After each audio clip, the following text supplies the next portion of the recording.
Amen.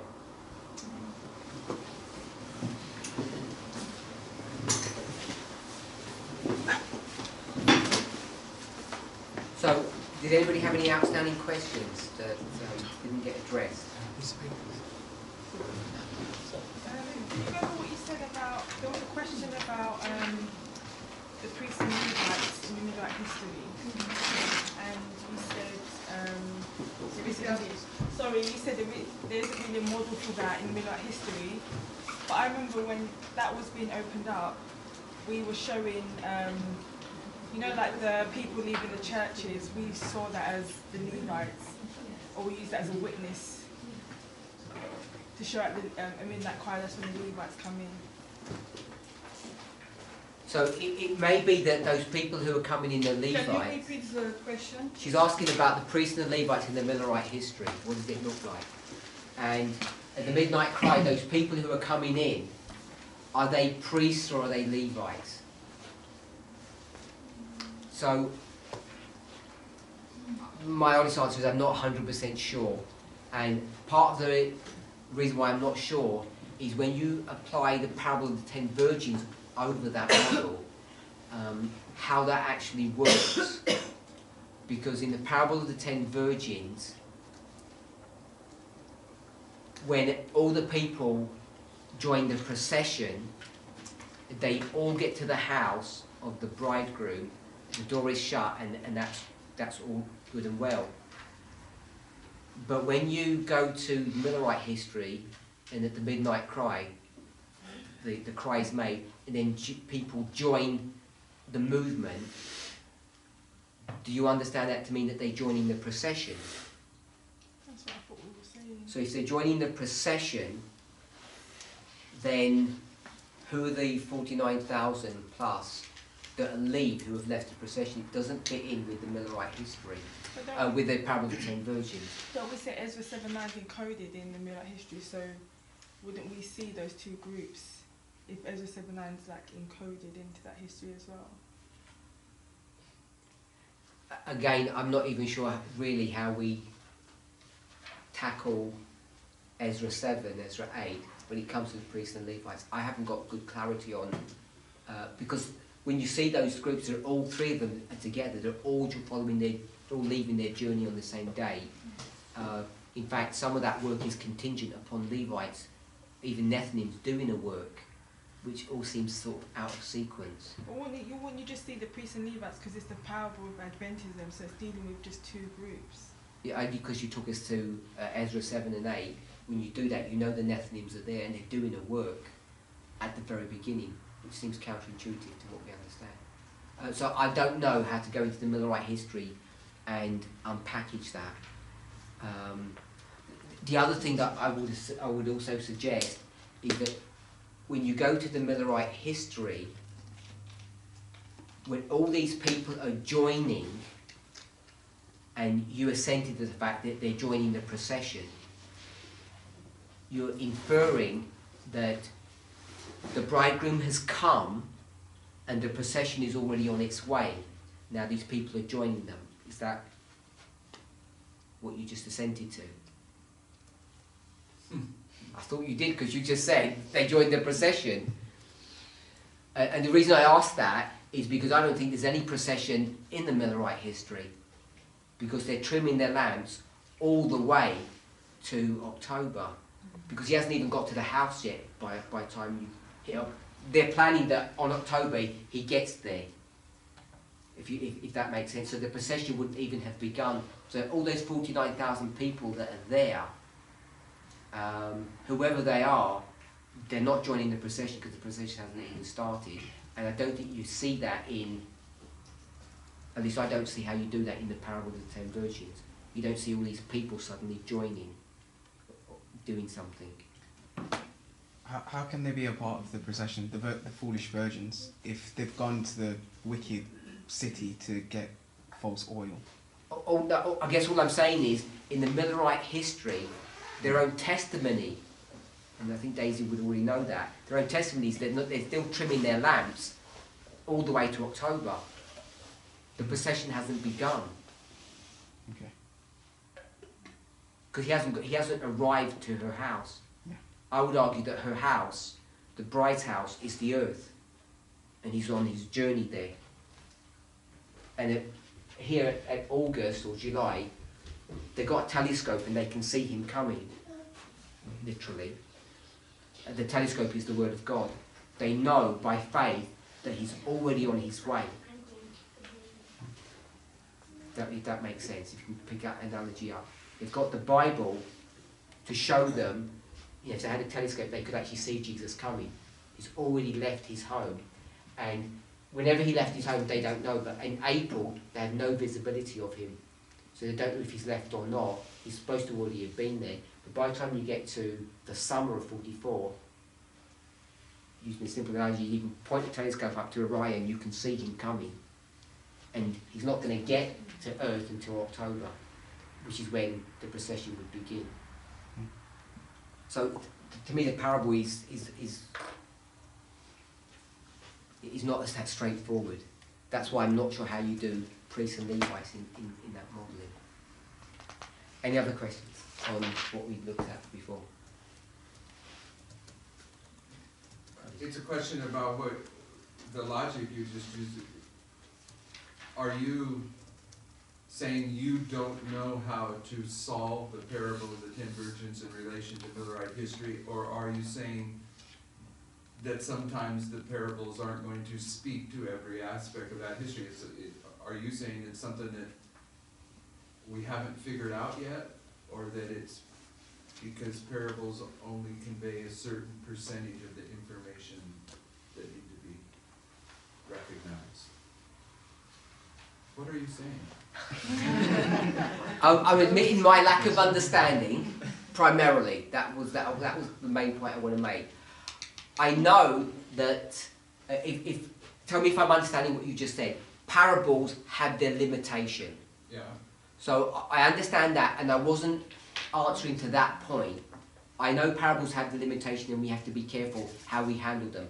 Don't ask too much of that, those few sentences to do too much work for you, because they're not designed to do that. I understand that, but if we were to take a parable, I think we should let the parable run its course and do its work. And it seems to me that the Millerites weren't doing that. If they're going to get to October 22nd and they've had a shut door, what that would tell you is that they were already on a procession, which means that the bridegroom had already had arrived sometime before. The problem that we face, that I face, that I've struggled with, is when you read Matthew 25, it's only a few verses. Then you've got the history of the Millerites and how they're going to approach that. And then you've got a third narrative on all of that, which is Ellen White. And when she does it, she's going to do it in two different ways. She's going to comment on the Millerite history in relationship to Matthew 25, but she's also going to take Matthew 25 as a kind of just a concept or a parable and apply that in different ways. So you've got all of this information to gather together. My understanding of the Millerite testimony of themselves is that from the summer of 44, they begin to trim their lamps. And that trimming of the lamp continues way past August, way past September.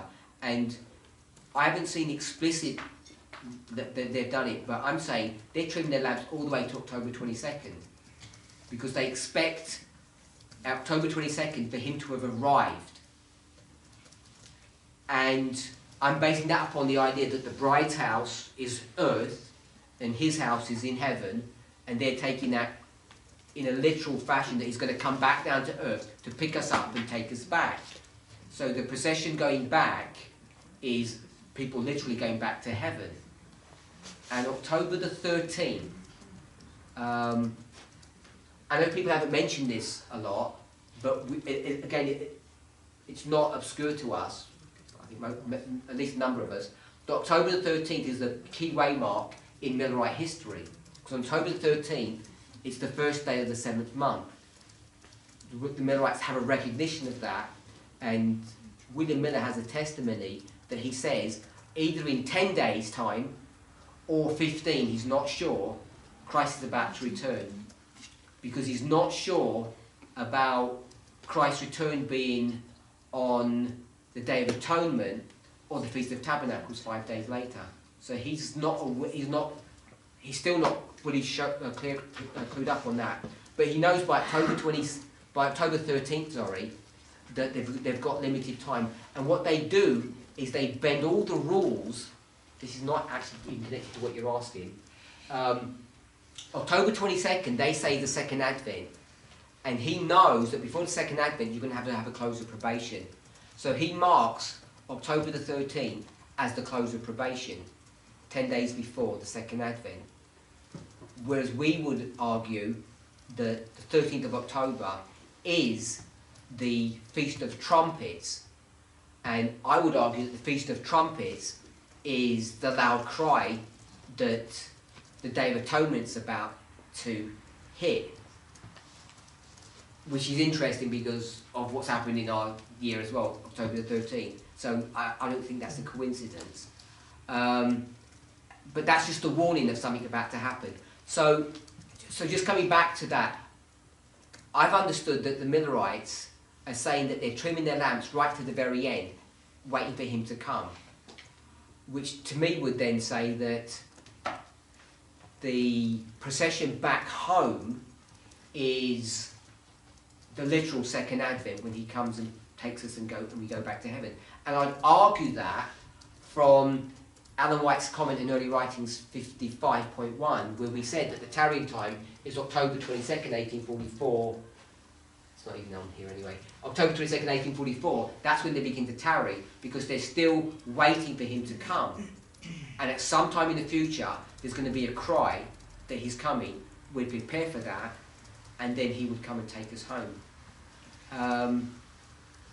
So, when we talk about the people joining the procession, in the Millerite history, and Daisy was saying, perhaps that's the Levites that are joining them. I'm saying those 49,000 people that are joining, I'm not sure that they're actually joining the procession.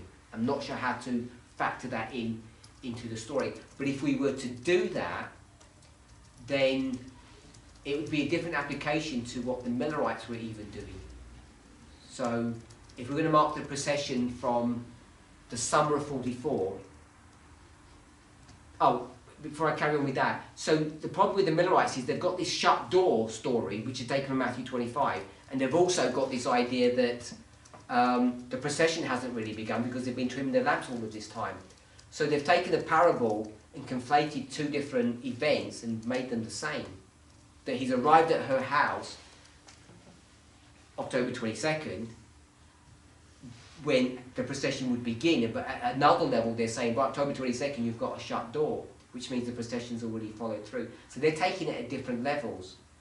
Although I've never seen them actually run that parable all the way through in a consistent fashion.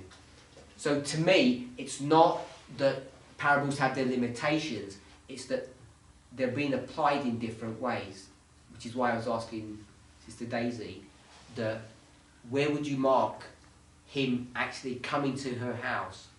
I think you'd have to mark him coming to her house in the summer of 44 for them to have a procession for that 3-month period, and all these people are joining the procession. And if you're going to do that, then I think you have to switch that round, and you might then argue that you've got two groups, because I would argue that the Millerites who are already there would be a symbol of the bride, and the people that are joining would then become a symbol of the virgins the 5 virgins that are coming. But however way you work that out, I don't know how you get to the end of the parable and say most of those people are going to be lost. It doesn't seem to fit to the parable. I understand parables have their limitation, but I think the Millerites, in their self-analysis, are breaking some of those rules. Because I think the rules have to be, and we saw that with parable teaching. Alan White comments on that. It's a Spirit Prophecy quote that I was paraphrasing, that the rules of nature have to follow the rules of the spiritual, rules of the natural. They have to follow the same tenets, and the Millerites don't do that. They kind of jump and break and sort of get a model to work to suit them, and we've just kind of followed suit on that. That's why I'm not too confident on taking the parable and actually getting it to run properly through the Millerite line. I don't know if it's that easy to do. So that was a long comment, and I don't think I probably even said much. I apologise. You said in the previous study that when the Brethren studied the PBM, they took some characteristics, okay, and after they reached one conclusion. But when we study also, we are doing quite the same things, and we add. Who's we? When you say when we study, okay, you're doing quite the same thing. Okay, so when I'm studying, I'm doing not you, because you are an expert on parable, or Jeff also. But no, I didn't mean that. I just asking who the they and who the we were, because they and we are the same people. Jeff and you, okay? So. You do the same thing. If you're talking, are you talking about yourself or someone else? Well, I'm not sure. I think I'm talking about. I'm talking in general. Okay, so let's talk in general terms then. In general, who are the they and who are the us? We're all the same people. Yes, I said when we study, we're taking some characteristics and after we try to apply them, okay? And when I hear you, it seems that when you do that, we can or we reach one conclusion. Okay. Okay, so my question is, so is our methodology or our understanding of the methodology or how to apply this characteristic is wrong, or how to avoid, to prevent, to commit, to reach some wrong conclusion? So I was speaking to Sister Natalie about this during the break, and the problem with that, I don't find it easy for me to answer a question like that. This open-ended question is, how do we stop making mistakes?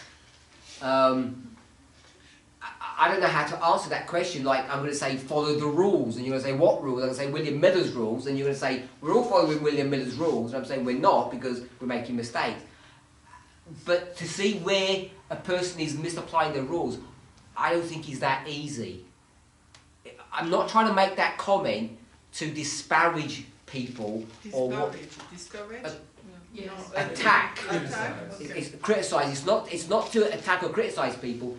It's an acknowledgement of how easy it is to make mistakes. It was only to identify that point and to show or to encourage people, not that Elder Jeff or myself are experts on parable teaching. It's not to do that. It's to show the worthiness of this approach, to try to be careful, to try and follow the rules.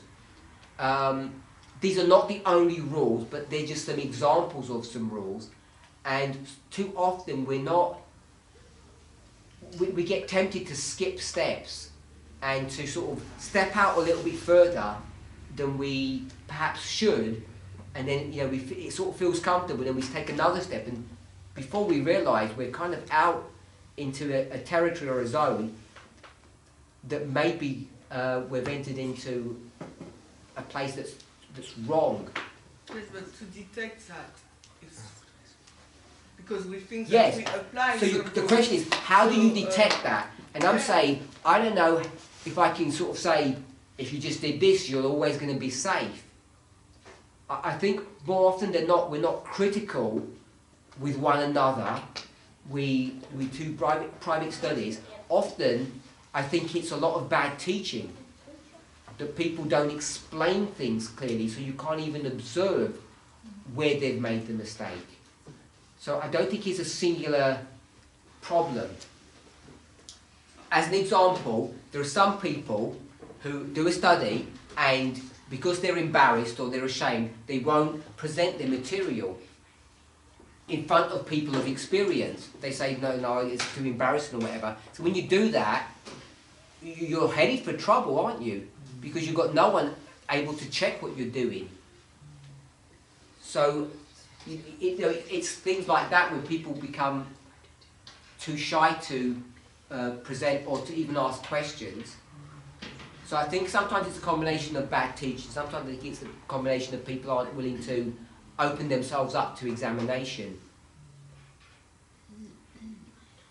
But with respect to the methodology, I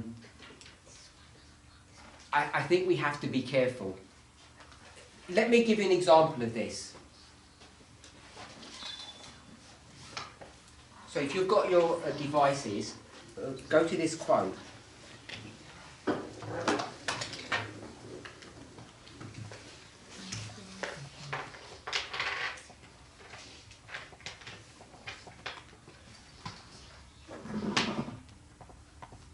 So this is a quote, maybe you're not familiar with it, and how would we approach this quote? That's the question.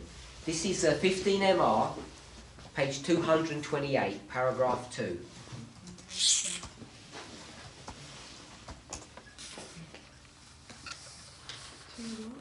228, paragraph 2.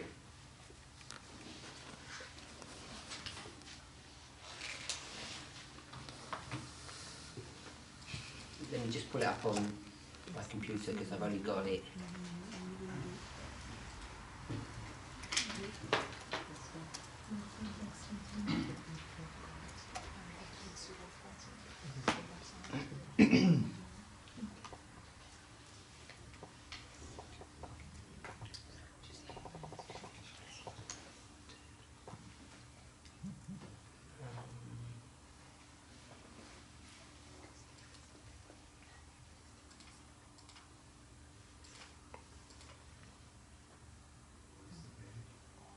(228), paragraph 2.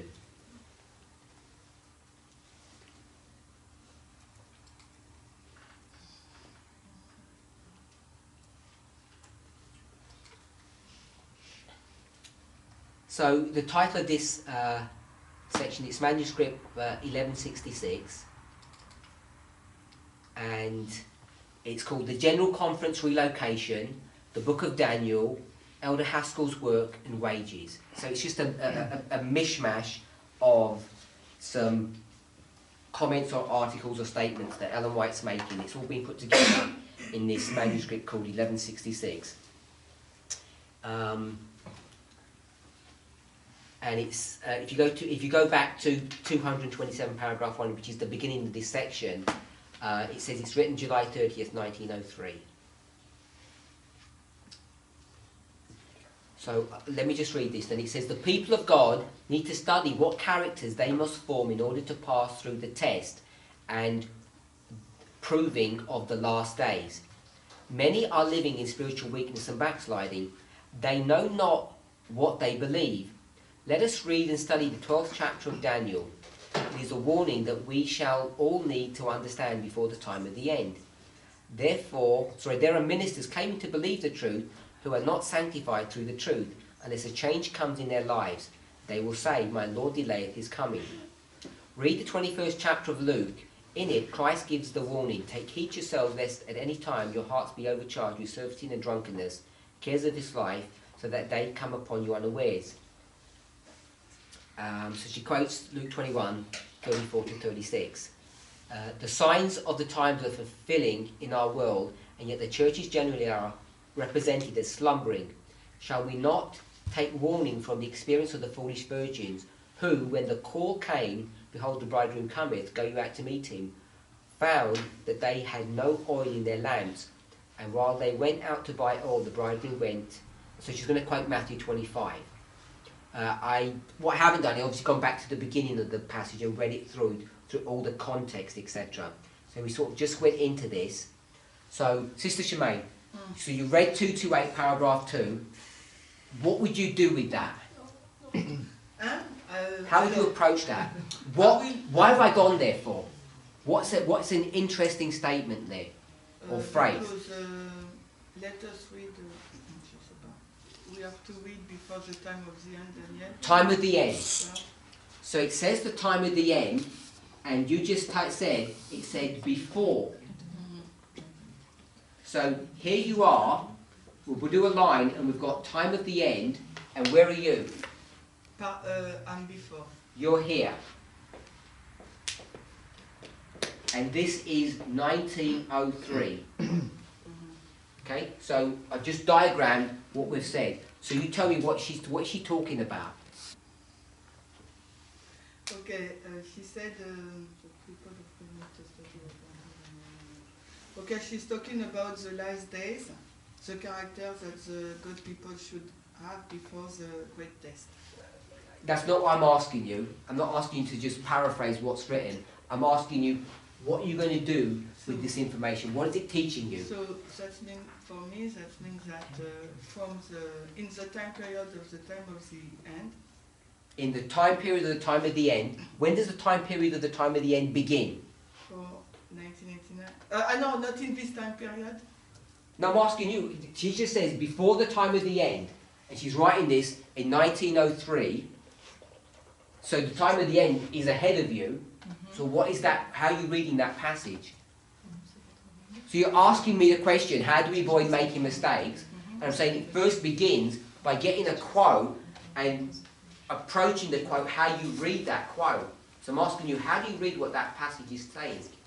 So I will say she will, I don't know if she will, if I have to put our time of the end in this. So is that what you would do? I don't know if it's right to do that, but I will say, so I have to know what's going on in 1903, and after I will say, okay, maybe I will put our time of the end, but I don't think that it's for their generation, 1989. So what is she talking about then? So she's talking about the life date. Yeah, but she uses the phrase time of the end. What is that talking about? Sorry? Time period just before Jesus coming. A period of time, the last days. So, this is the second advent here. Is that it? Second advent? Yeah. And the time of the end is before the second advent? Yeah. Do you think that's what she's talking about?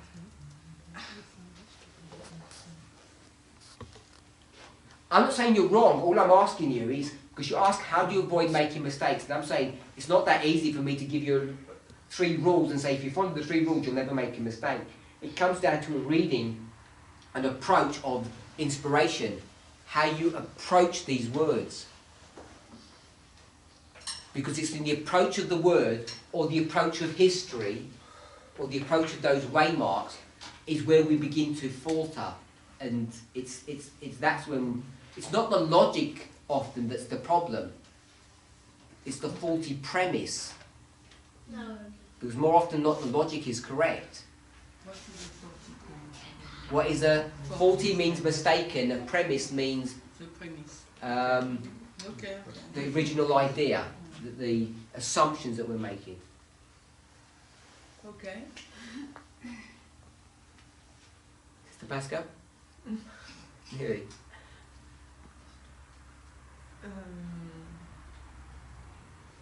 When you draw this diagram, Mm-hmm. for me, after, comment expliquer ça? Yesterday you spoke about the article of Samuel Snow in 1856, and they could guess that the second advent would be in 63. Yes. So it is in 1903. It is past. So when I see this diagram, for me the time of the end is our time of the end, but I'm not sure. So 1989. Okay, so the reason I brought this passage up is because someone gave it to me, and I hadn't seen this passage before. And so the question is this the gem quote that we've been looking for ages, to find the time of the end quote that there's another time at the end after 1798. Is this the quote that's going to do that for us? Because there aren't that many quotes that have time at the end in it, and it's the only one that I've ever seen that says you're in Millerite history or Advent history, and she's predicting a time at the end in the future. And it's so tempting, I think, for people like us to say, now we've got a proof text that we can go to. It's not going to give us 1989 in this quote, but now we've got the leverage to say, see, there is another time at the end, at the beginning. So the question is, how do we read what she's written? What does she mean? We have to try and go into her mind and try to understand what is she talking about. So my question is, how would you approach that? What are you saying, Sister Emma? I wanted to do what you just said, but Which is what? make it 1989, but I'm not sure in the context you can do that. I would probably lean towards what Sister Chavez said, which is that she's pointing to the last days at the end of time, the end of the world. So she's saying time at the end in some kind of generic sense. Is that what you're saying? I don't know, I just think it was very interesting that she's putting it in the future, and I wanted to say, yes, this is good proof that we can do that. I'm not saying you're wrong, I'm just saying how you approach that. Because it's really tempting to do that. It'd be nice if it was true. I'm not trying to say that it isn't. The question is, Simaine's asking, how do we not make mistakes? And I'm saying it's by reading first, because everything's based upon what we read. Brother Ray. I really want to read it in the way that we would naturally read it on this movement. However, when I look at this, I have to consider what she's dealing with in regards to Daniel chapter 12. So it seems as though she is conflating two concepts, the concept of, or the wording even, the idea of this time of the end and the idea of what's brought to view in Daniel chapter 12, and that would be Michael's coming, the prince, at the close of probation. So I think what she's doing is she's saying that you need to be ready for the close of probation in 1903. So what Brother Ray is saying, if I understood him correctly, he's saying that time of the end equals the end of time. Yeah. And he's put an extra word in here, which is probationary time. And I'm doing that also because of this. She mentions two words, test and proving. And I think that's also brought to view in Jacob's time of trouble, that proving time. So either this time at the end is the way we use it, if you're going to proof text, then time at the end is the beginning of testing, or she's saying the time at the end is the end of probationary time. The end of probationary time is where you kick off Daniel 12:1. That's what Daniel 12:1 starts with, which is the end of probationary time. So how we approach her statement, which is a phrase that we use more often than not, shapes how we're going to approach this passage. And so either we'd go and say, now we've got a proof text to say we can show that there's two time at the end, plug in Daniel 11:40 verse, and now we've got a really solid answer or response for people.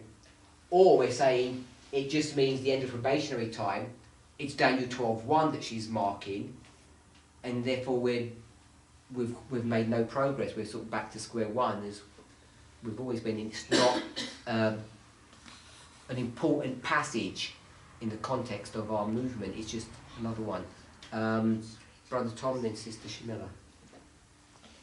I was just gonna say that maybe she's not referring to Daniel 12:1. Maybe she's not. Because she quotes Daniel 12 and she talks about the time of the end, but the time of the end is brought to view in Daniel 12 in verse 4 and verse 9 and 10 as well, and that's before Daniel 12:1. Because she talks about because it talks about the increase of knowledge that comes at that time. So I'm not disagreeing with what Brother Ryan said, but I'm saying that you could also see that it's talking about a time where knowledge is increased. Okay, so you're basically, all the argument you're developing, if I can just condense it, is to say she's talking about 1989. I'm not, you could apply it to 1989, but I don't What would think you apply it to? the way we understand it now, yeah, 1989. Yeah. Yeah, but I think I'm just saying she might not necessarily be referring to Daniel 12:1.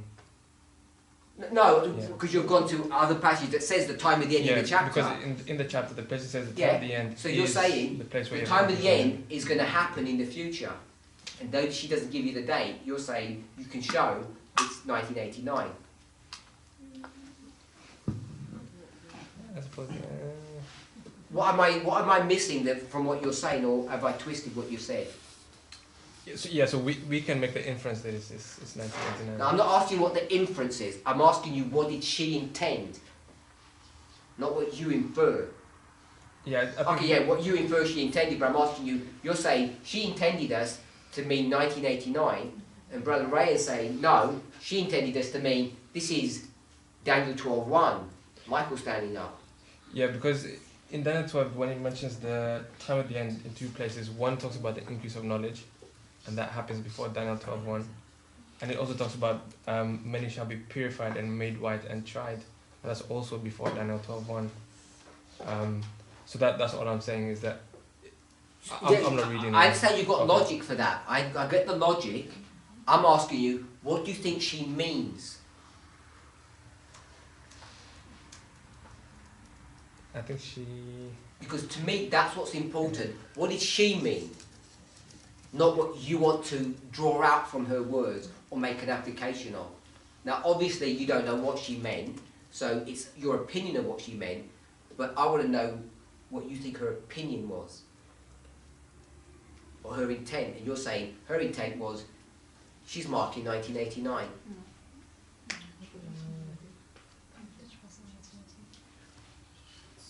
You're not going to come up and say, well, she could mean this, and she could mean that. Who knows what she could mean? Because if you're going to take that position, I'm saying, well, why am I even going to listen to you? Because you're not taking inspiration and doing anything with it. You're just making your own thoughts and ideas up.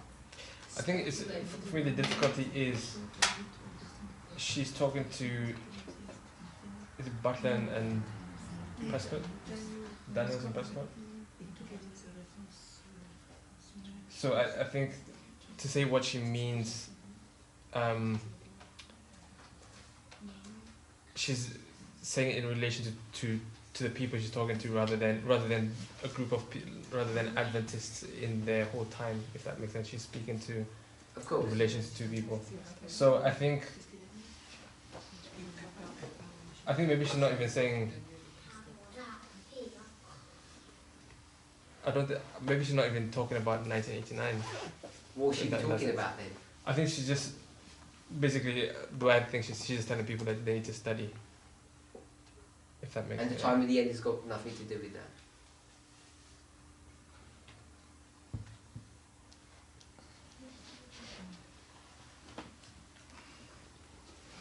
Sister Kathy, did you say something? I heard a sister's voice. Sorry, I'm just asking. So what's the warning then that she's saying you have to understand? Would that help? The warning is that we need to understand the time of the end, because there are people who teach the truth, claim to teach the truth, but they're saying there's going to be a delay. Is that So what you mean? No, she's saying Daniel 12 is a warning. Oh, okay, that we yeah. have to understand. So what's the warning? Because 12:1's not really, it's just telling you this is what's going to happen. So Michael stands up. So where's the warning in 12? Chapter 12. You tell me. I'm asking I don't know. because I don't know what the warning would Because be. the answer, the warning is that my Lord delayed his coming, but that's not Daniel 12. He quotes from another passage. Elder Jeff? Well, we've dealt with this for many years, this particular passage. I won't get into all the wrangling that's went over this passage, but that one sentence there is a warning that we shall all need to understand before the time to end. If you're going to mark that time to end as 1989, then this is a warning that you have to understand before 1989. So how does that, who is it that goes through the proving and testing of the last days? It's this generation. And how do they understand that warning before 1989 if there's that generation that's living today? I'm saying you can't be marking that as 1989. Can you? No.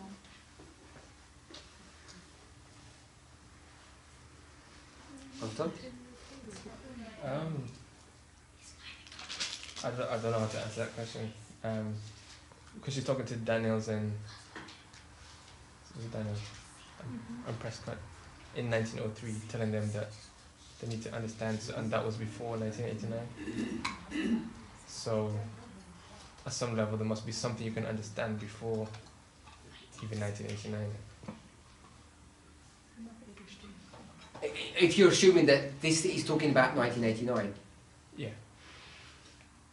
and Jeff's argument is that it can't be by definition. And you're saying it must be able to because it's before 1989. So you just set up a premise that it's 1989, therefore you must be able to. And Jeff said it's not you can't understand before 1989, therefore it can't be 1989. Is that what I said? I thought that's what you said. You can't. This generation can't understand it before 1989. Yeah. Therefore, it can't be 1989. Yeah. Okay. And you're saying it's before 1989. 1989 is the time of the end. Therefore, you can understand before. You can understand something before 1989. In her day and age. That's what Brother Tom is saying. Yeah. So, Sister Jermaine, this is an example of how straightforward is this? You read the statement, and do we read stuff into this, or do we, carefully work our way through? And I think more often than not, we're careless in our approach to it, or we can be if we're not careful. Sister Kathy. Sometimes she would write, and she would have to reread what she wrote, not even understanding what she had written, because it was probably the Holy Spirit. But this is in connection with Daniel 12. Daniel 12. How can it be 1989? Well, we use Daniel 12 to mark 1989 as the time of the end. And the time of the end shall But the perfect fulfillment of Daniel 12 will be when Michael stands up for real. I'm not sure if you could say it that way when you say the perfect fulfillment. Perfect in the sense the complete fulfillment, for sure, the complete fulfillment. But the problem with the chapter is it's structured in a funny way. It's the end is at the beginning, so it says this is the conclusion of the matter, Daniel 12:1, and then it tells you how you got there. It goes, it's kind of like a repeat and enlarge, because it says, and at that time, and if you trace back at that time, it takes you back to verse 40, and then it's going to do a repeat and enlarge in the following verses to show you how you get from 40 to Daniel 11 verse 40 to Daniel 12:1, but it's going to give you a different perspective of that same history, the increase of knowledge, etc., and many to run to and bring all of that. It's a repeat and enlarge. That's how I understand it. So yes, it's the perfect fulfillment, the complete fulfillment of 12 is Michael standing up, for sure. And in fact, a little bit further than that, because then you're going to have Jacob's time of trouble, which essentially is taking you to the second advent. But it also lays out the history of how that's happening. So yes, it is that, Brother Daniel. What I think she's saying is the people of God need to study what character they must form to pass the test of the last days. To pass the test of the last days, we need to study Daniel 12 to understand before the time of the ending, which means the time of the ending we mark like judgment of investigation began. Yes. So if judgment of investigation began of time of the end, we need to understand how to put our characters when that's starting. Before. But the logic that I suggest is, how can you start something before when this is the beginning of your journey? Moses is born here, Christ is born here, John is born here. We're a bunch of bones here. It's only here we're going to be formed by a prophecy. This is the role of the first angel. The first angel is the one that warns you to even do anything. Because it says, begin to be ploughed, begin to be prepared. How can you prepare for something beforehand? Because the field is full of tares. The work, everything begins at the time of the end. It's not beforehand. How did you? I would even argue that Daniel chapter 12, which is just part of the last vision, 10, 11, and 12, but Daniel chapter 12, if you're going to treat it as a singular chapter, it begins with Michael standing up, but the last verse, Daniel is standing in his lot at the end of the days, which is, it can be understood as judgment, or it can be understood as the resurrection of the righteous at the second coming. My point is the beginning of the chapter and the end of the chapter is pointing more to the close of probation than anything else, and that's what the emphasis of her quote is before you get to the time of the end, which can be understood as the end of probationary time, you need to have a character that'll stand during that testing time. Sorry, Sister Shemel? I think with the words last days there, it says, test and proving of the last days.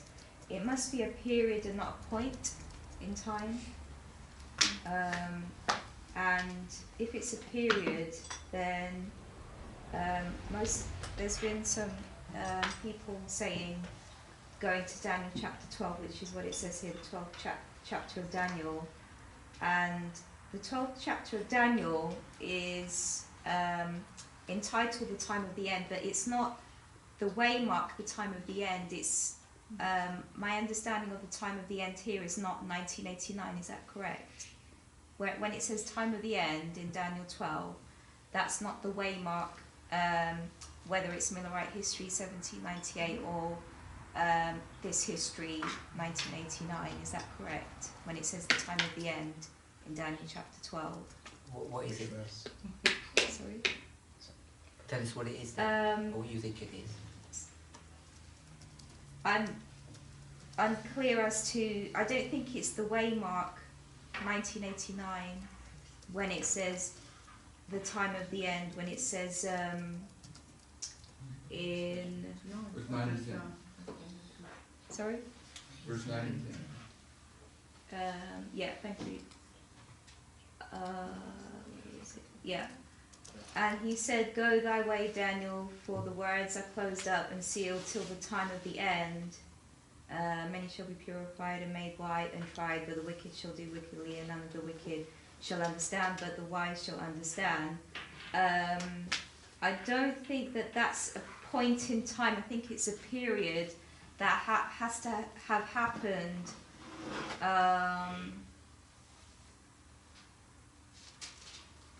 at a certain point, but I'm not distinguishing when that point is. I'm just placing it out there. It's just a sort of suggestion I'm throwing out there that the last days is a period, it's not a point specifically. But it starts at a point. Yes, it does. But I'm actually asking the question, when is that point? Is it the waymark point of 1989, which is typified in our history as 1989 is the beginning of the beginning, which is at the end, the time of the end of this history, or is it Millerite history? Which basically they're both the time of the end, whether you're looking at Millerite history or this history. So that was just a thought, that it's a period, not a point. And I was zooming in on the words the last days. I don't necessarily have an answer. Okay. Sister Ruth? I'm also seeing it as close of probation, and I found it interesting. I don't know if it links with it, but the year 1903 was the year of pantheism, so I'm kind of seeing this quote as Ellen White trying to gather the flock, that we need to be establishing our truths, because Daniel 12 it has the time of the end literally, but also the close of probation, so it has the whole line. Stacey? So I was going to ask a question about verse 13.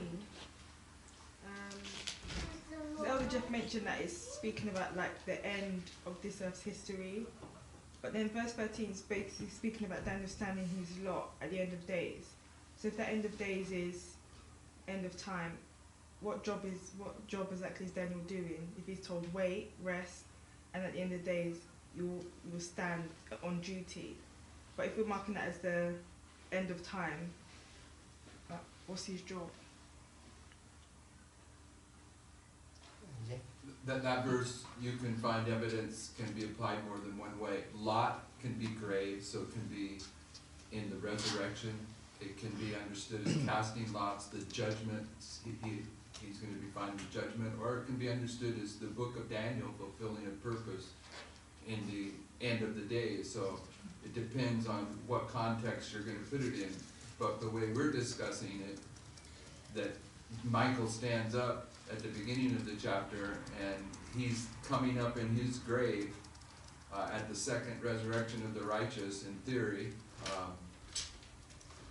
That's, to me, emphasizing close of probation, and the warning in Daniel 12 is the warning about an increase of knowledge, saying that the wise need to understand that increase of knowledge, because that knowledge is what is going to perfect the character that we need to have to go through the proving of the last days.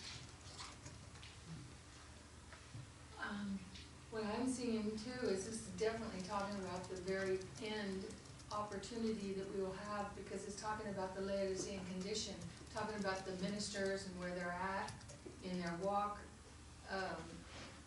and what we have to do right before it all closes up. Right?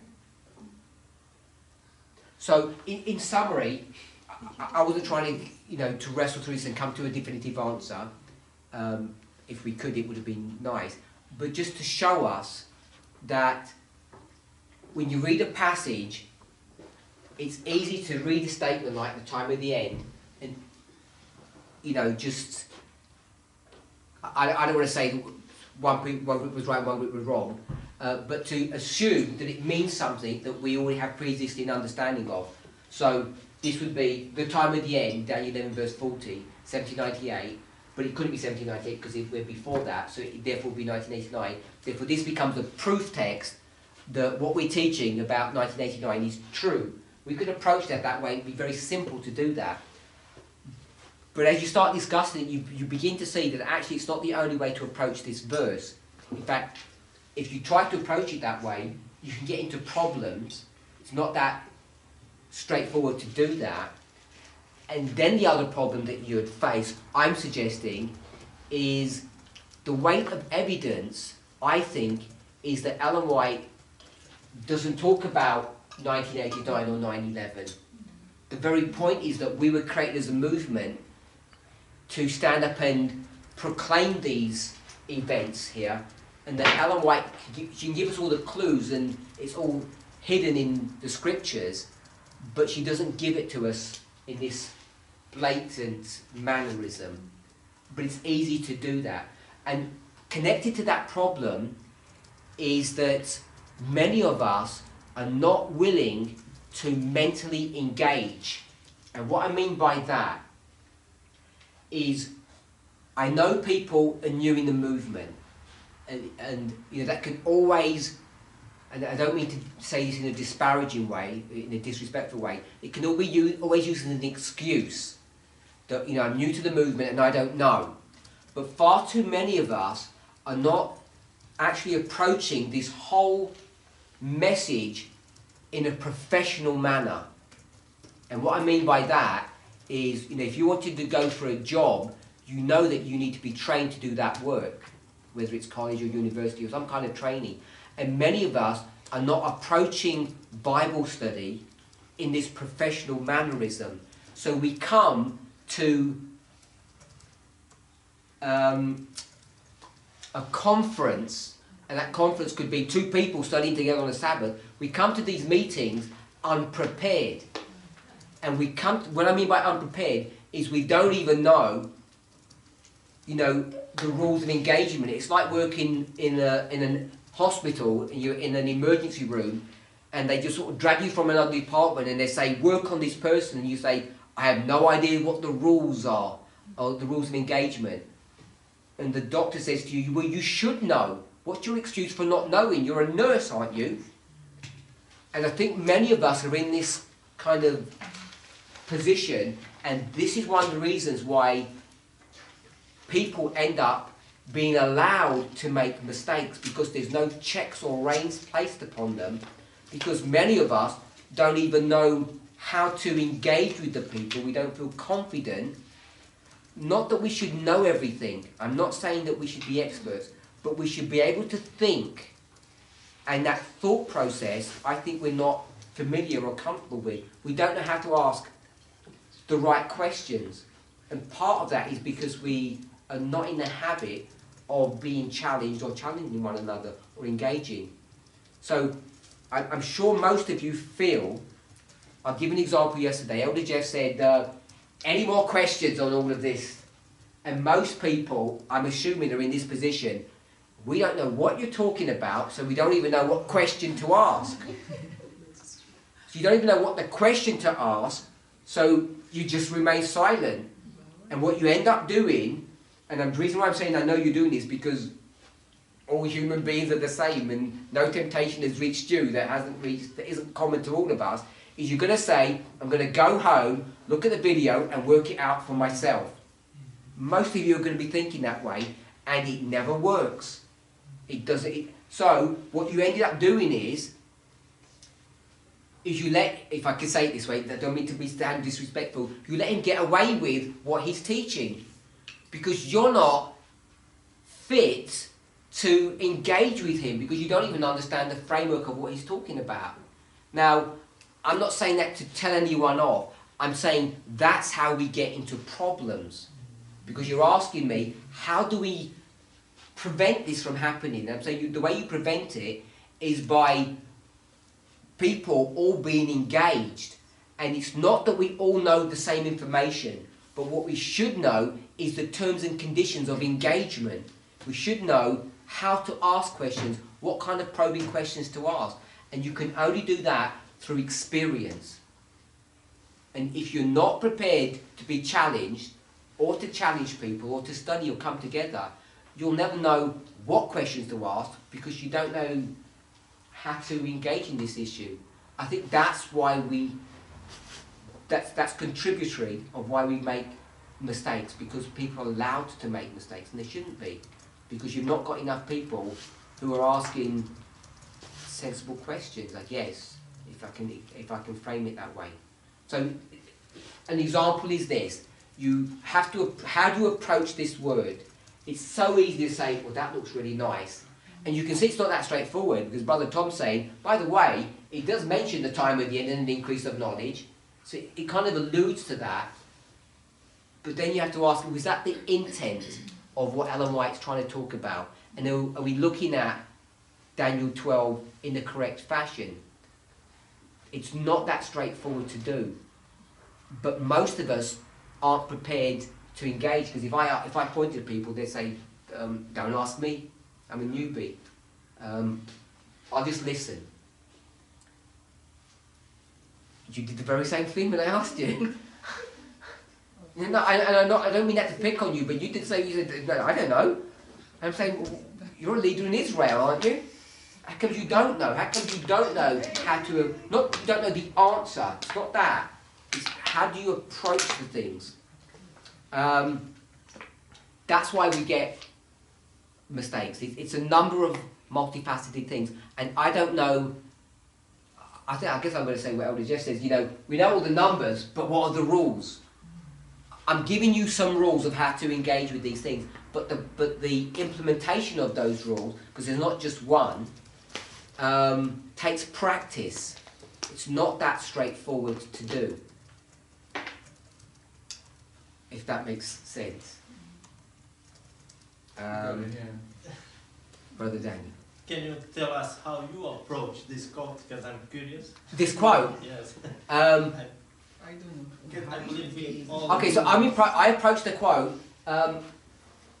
with the following premise, that Alan White is not going to give us 1989, like here it is. 1989 is just before you in 1903, and we could do some, some kind of, see what's happening in 1903, maybe do a time calculation. I don't think she's going to do that. So I'm approaching it that this time of the end is not Daniel 11 verse 40 part B, without even reading all the context. Then I would go to the context and look through that to see what is the point that she's making. Why is she referencing, we went to Daniel 12:1 because it's in that paragraph, but she quotes some other paragraphs as well, particularly Luke 21. And not only Luke 21, she also goes to Matthew 25. She brings in the parable of the 10 virgins. And she talks about the lack of diligence or lack of preparation of God's people. So it seems to me that what she's talking about is this idea here. When she says the time of the end, it's talking about the end of probationary time, where everything's about to get wrapped up, and if we're not getting ready, what we're going to do is say, let's delay that event, let's delay the end of time, the end of probationary time. So that's how I would be approaching the subject. Obviously you have to go in, then you have to go into details about how you're even approaching Daniel 12. Do you go to the details of the time of the end and say, is that the truth we're drawing out? Or the theme? I'd go to Daniel 12 and say if you go to Revelation 13, what's Revelation 13 about? So I would say Revelation 13 is about the Sunday law. And how would we know that? Because when you start looking at the details of Revelation 13, it talks about a beast coming out of the sea, and it's between the sea and the earth, it's right there. So where is that date? What date is it bringing you to when it's come out of the sea and going onto the land, that transition point, if you like, on the beach? So most people are going to say 1798, but it tells you something about the beast. It says on its 10 horns it has 10 crowns. So as soon as I'm seeing the 10 crowns on that beast, I'm saying even though it's beginning in 1798, Revelation 13's got nothing to do with 1798. It's talking about a time period where 10 kings are ruling. And when do 10 kings rule? When do 10 kings rule? Yeah. Before the Trump, after Trump. Okay, I'm going to say the Sunday law. It's the Sunday law that the 10 kings are ruling. We can show this from another passage. So the fact that it's coming out of the sea is some preamble that helps you to understand how you're going to get to the Sunday law. So you can either approach chapters just through the detailed information of the verses, or you can approach it with a theme. And I think you need to do both, and more often than not we just look at the detail, the minutiae, and you can get lost in that noise. So when you come to Daniel 12, why would it start at the time of the end? Michael's going to stand up at that time, because it's a flow on from Daniel 11, so it would have to begin there, because it's the last point of verse 45, and then it's going to explain what's going on in that intervening history. So it's about the approach of how you go approaching the verses themselves. It's far too easy to... I've seen people do this lots of times. They take a word, then they go to the Hebrew word, then they go to in that Hebrew word, we did it earlier. If we look at the Greek word, we went down 3 levels, if you remember. It said parable, then it was another word, then the other word was from 2 words, which meant throw near. What people do is they take one of those words and they look at all the definitions of them, and they pick up an obscure meaning, like twist. And then they go back and say, oh, that word then in that verse means to bind. And I think that is not a correct approach. You open yourself up to making mistakes when you start doing that. When you start not approaching our study of inspiration in a reasonable fashion. So that's kind of how I approach it. I'm not saying I'm immune to mistakes. I don't think anyone is. But it's being accountable to one another and having our information, what we teach, in the public domain so people can challenge that. I think far too often we don't challenge people. And part of the reason is not because we're shy or we're embarrassed, it's because we don't know even how to challenge. We don't know what to ask or what not to ask, because we're kind of like observers, and we need to stop doing that. Run out of time. Let's pray.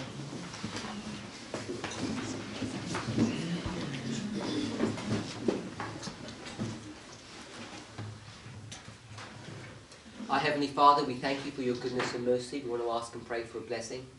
Lord, please be with us and guide us. Direct us in the study and meditation of your word. Lord, as an example that you have heard our discussion about this passage from 15MR, help us, Lord, to see the example that we just discussed as evidence of the work that you want to do with your people in developing our understanding and our hearts and our minds to a correct interpretation and understanding of your word. Please be with us and guide us, we pray in Jesus' name. Amen.